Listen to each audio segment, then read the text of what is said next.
Bonjour à toutes et à tous, dans cette vidéo, on va travailler sur cet exercice-là. Vous avez du calcul à faire de manière mentale, donc calcul mental, on pose pas, on n'utilise pas la calculatrice, mais on va regrouper les facteurs de manière astucieuse pour pouvoir le faire de tête. Alors je vais vous donner la technique. Tout cela repose sur l'idée que la multiplication, elle est ce qu'on appelle commutative. Commutative, du mot commuter, ça veut dire quoi? Ça veut dire que 2 fois 3, la multiplication, 2 fois 3, c'est égal à 3 fois 2. Vous pouvez permuter.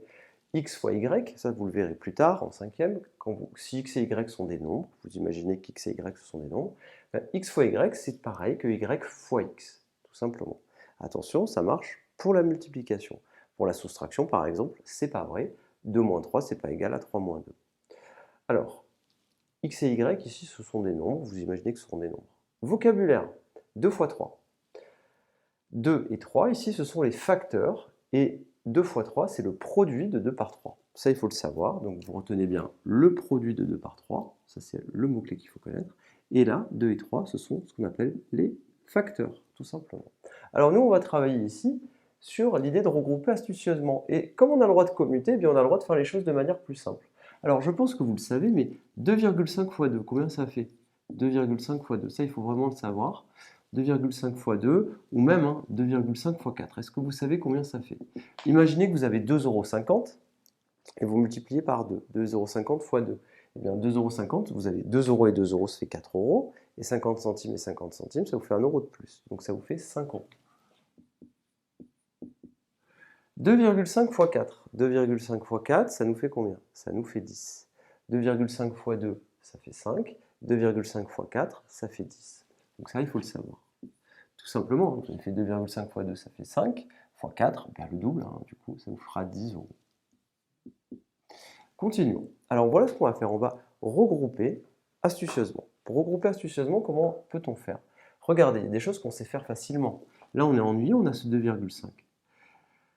2 fois 5, on sait le faire. 2 fois 5, ça fait 10. Donc on pourrait faire 2 fois 5 fois 3 fois 2, 10. Je vous rappelle qu'une multiplication comme celle-ci, on le fait de la gauche vers la droite. Donc 2 fois 5, 10, fois 3, ça fait 30. Il faudrait multiplier par 2,5. Est-ce qu'on ne peut pas faire plus simple? Ben oui, regardez. On peut faire 2 fois 2,5, c'est plus simple. Multiplier par 5, multiplier par 3. On fait le calcul, 2 fois 2,5, ça fait 5. Fois 5, fois 3.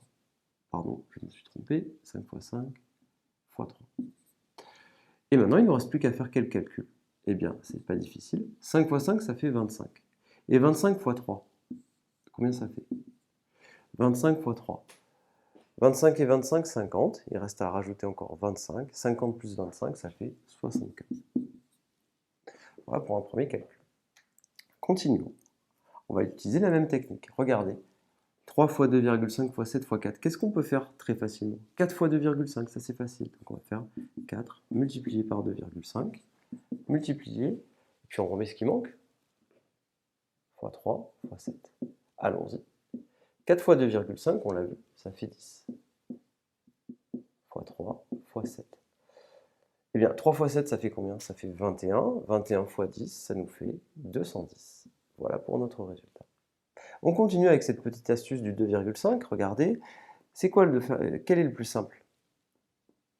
Le plus simple, c'est de faire 2 fois 2,5. Regardez, 2 fois 2,5. Et puis après, on met fois 8 fois 3. 2 fois 2,5, ça fait 5, fois 8, fois 3. 5 fois 8, eh bien ça fait 40. Et après, on doit faire 40 fois 3. Alors comment on fait pour faire le calcul de 40 fois 3? Quand vous devez faire 40 fois 3, c'est comme si vous deviez faire 4 fois 3 fois 10. Pourquoi? Parce que 4 fois 10, ça fait 40, qui est ici, et on n'a plus qu'à faire fois 3. Donc 4 fois 10 fois 3, c'est la même chose que 40 fois 3. Eh bien faisons-le, faisons le calcul. 4 fois 3, ça fait 12, et je rajoute mon 0, et ça me fait 120. Et on a notre résultat. 120. Donc vous pouvez faire ce type d'exercice qui est à la limite du CM2 6e, 5e, puisqu'on a des astuces de calcul qui sont un petit peu compliquées, mais toutes ces choses-là, voilà, sont des choses que vous devez savoir faire petit à petit. Si vous êtes en 6e, c'est quand même bien d'arriver à en faire un. Je pense que vous pouvez faire facilement celui-ci si vous êtes en 6e ou en CM2. Et vous pouvez faire cela et cela dès la classe de 5e, voire en 6e. N'oubliez pas, quand vous avez que des multiplications, vous pouvez aussi effectuer, si vous le désirez, le calcul de la gauche vers la droite. Vous faites 2 fois 5 fois 3 fois 2,5 et ça marche, vous avez le résultat aussi. Mais là, c'est plus compliqué à calculer. Je vous remercie et à très bientôt.